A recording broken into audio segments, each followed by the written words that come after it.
Good morning, family. This is Ricky, and welcome to Hope for Today. Happy Thursday. I want to go straight to God's Word today.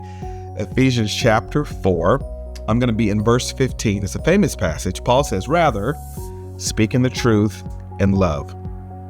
We're to grow up in every way in Him who is the head, into Christ, from whom the whole body, joined and held together by every joint with which it is equipped, when each part is working properly, makes the body grow so that it builds itself up in love. Speaking the truth in love so that it builds itself up in love.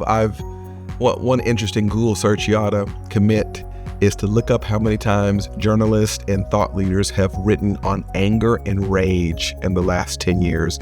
And what you'll see is increasing number of accounts where sociologists and demographers are taking into account how increasingly angry and mean and nasty people are becoming. One wonderful journalist said, it is the age of rage.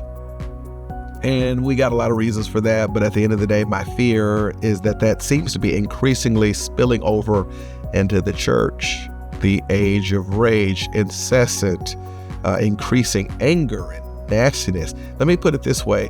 A lot of us who love Jesus are becoming downright mean. And that breaks my heart. There's many reasons for that. We can talk about that. But at the end of the day, I just want to cry out as a voice crying out of the wilderness. This is not the way of Jesus Christ. That even though we have a reason to be mean, we do not have a gospel right to be mean. We speak the truth, but we speak the truth, Paul says, in love. I think this verse is interesting insofar as it says, yes, the truth is absolutely important, but the context of the truth is essential. Both are married together, that no one cares about your truth unless you're presenting the truth with your love.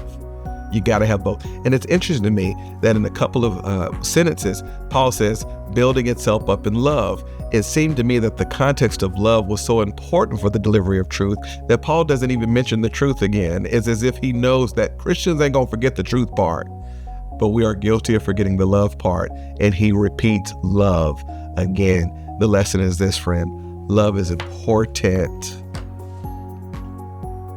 You in a friendship, you're in a marriage, you're in a relationship, you're in a work arrangement, you're in a situation, and for whatever reason, no one's receiving your truth. They don't receive the wisdom you have. They can't hear you. Could it be that you may need to do some self-examination to see how you saying what you're saying? How you going about what you're going about? Because there's a way to be right, but go about it the wrong way. And it fall on deaf ears. Come on, somebody. Speak the truth in love, because love is God's way. And love opened way more doors than anger and hate and meanness ever did. Try love. That's hope for today. See you next time.